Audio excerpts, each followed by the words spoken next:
Hey you all, grand rising. Welcome back. In today's video, I have just a few things to share with you on this lovely Tuesday morning, y'all. And hopefully you all can take heed. Leave your opinions in the comments down below and let me know what you all think of all of this. I am hoping that all of you week is going well. So far, it's only Tuesday, but believe it or not, the way time is speeding, the end of the week will be here, and I'll be here Friday telling you guys to have a good weekend. So firstly, JPMORGAN CEO JP Diamond told wealthy clients there's a chance that the U.S. is heading into something worse than a recession, guys. I'm getting like kind of mixed feelings. I can only go off of what I feel and what I see. But as far as like the reports, it's either we're in a recession according to them, or we're not in a recession. We're heading towards a depression. It gets kind of confusing when you're reading all of these reports. So go with your gut. It's great to stay up to date with what's going on, but also remember to always have your own opinion, and kind of stick with your gut as well. Because if we're heading into a recession, or we already in a recession, according to what they're saying, I don't know, but let's continue to read. So, Mr. JP, he said to have put the chances of a harder recession and of something worse at 20 to 30%. So, between 20 and 30%, something worse than a recession could wind up happening. All right, so Mr. JP is now saying that it's a storm that's staring up. Back in June, he was saying it's a hurricane. With everything that's going on, be prepared for this hurricane. But now he's saying it's a storm. So he kind of, what they're saying is downgraded his statement and saying that it's not as worse as it possibly could have been. But, it's kind of contradictory. Here's why.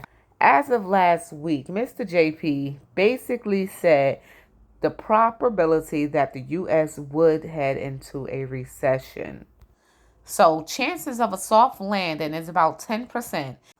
And the probability of a harder landing or mild recession to be closer to 20 to 30%.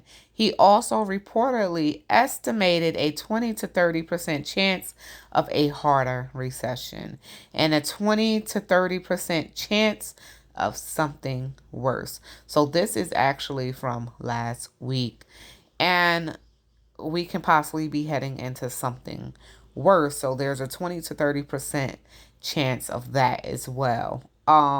Let's see.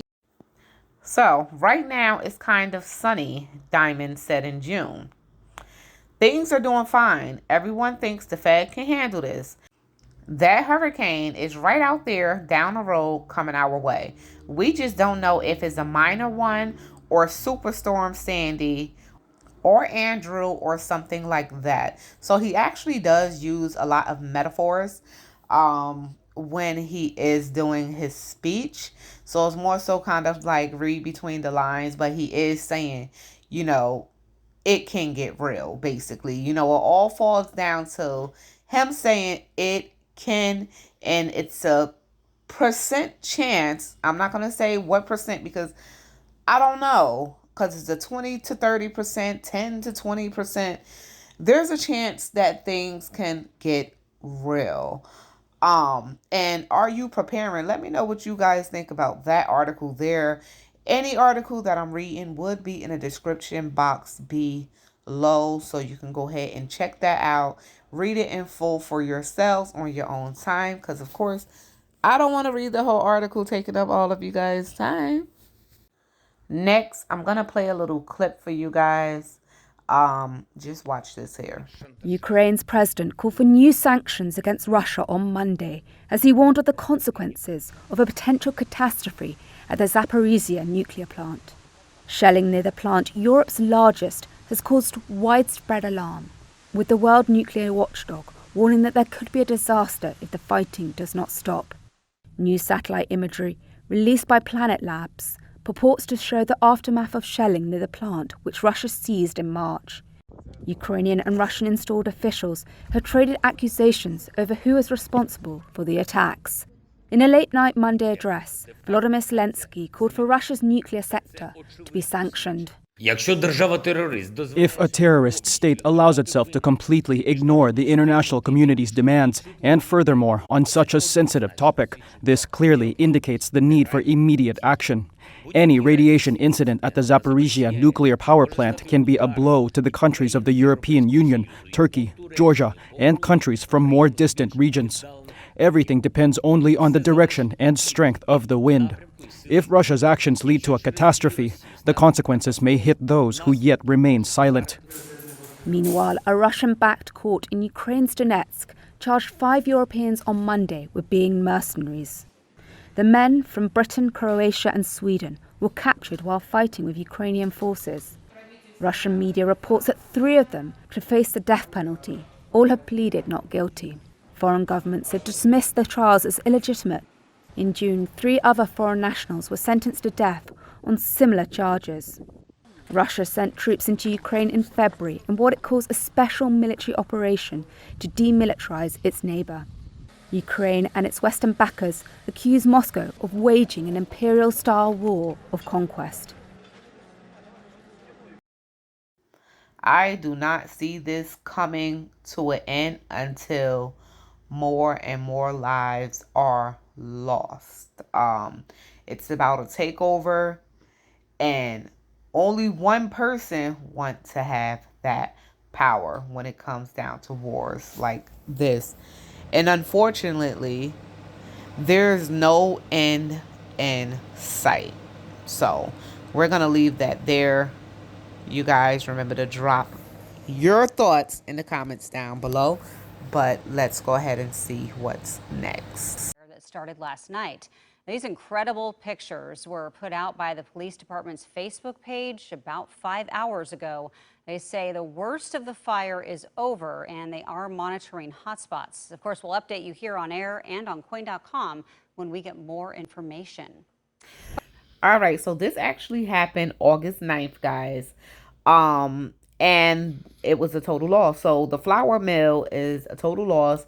So that's plenty of more flour that we will not be receiving. And it's another plant that's up in flames. That's not a coincidence. So let's leave that there as well. Remember to leave your thoughts in the comments. As many fires, between the floods, and everything else that's going on, honestly, nothing is a coincidence anymore. I'm just going to keep saying they're sticking to the plan. That's that. They're sticking to the plan. All right, so school have started for some.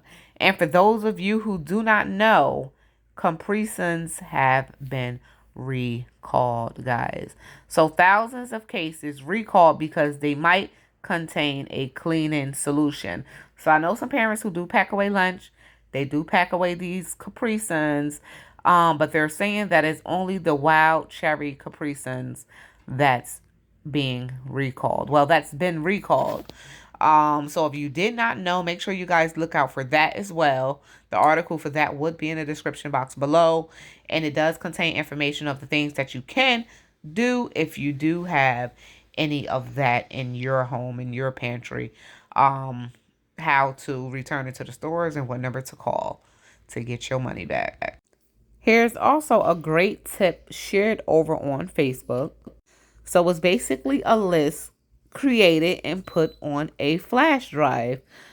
Just in case of an emergency, it's already there. The documents are on your flash drive. We're going to go through this to see exactly what it says.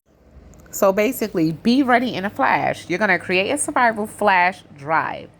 If there was a fire, flood, or other disasters that destroyed your home, where would your important documents such as birth certificates, passports, deeds, license permits, etc. be? Protect yourself by scanning all your important documents and storing them on a survival flash drive.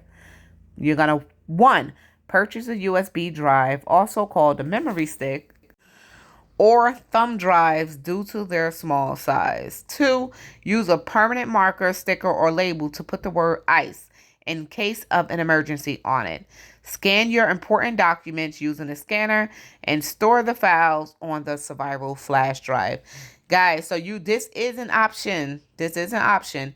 You can do this, or also have one of those grab and go folders. Maybe put it in something that's waterproof. I use the larger size Ziploc bags with the grab and go folders. I have all of my important documents just in case.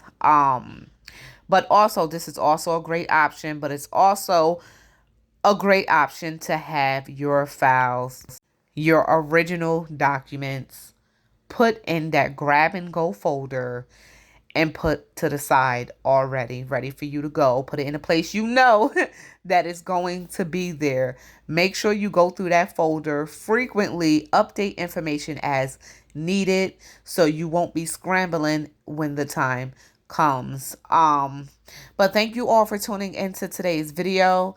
That's pretty much it. I wanted to share this information with you all at the top of the morning.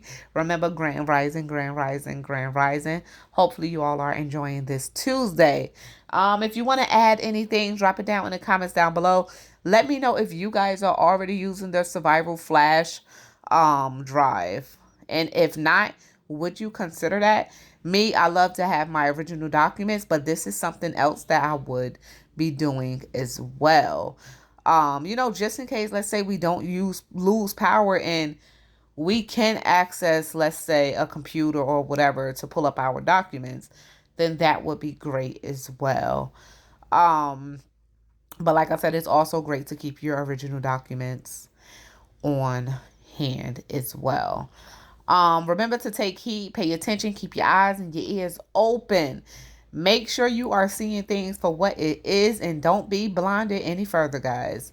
Thank you for tuning into today's video. You all stay prepped, blessed, and safe. And I mean it when I say that. Stay prepped, stay blessed, and stay safe. But remain beautiful queens and kings.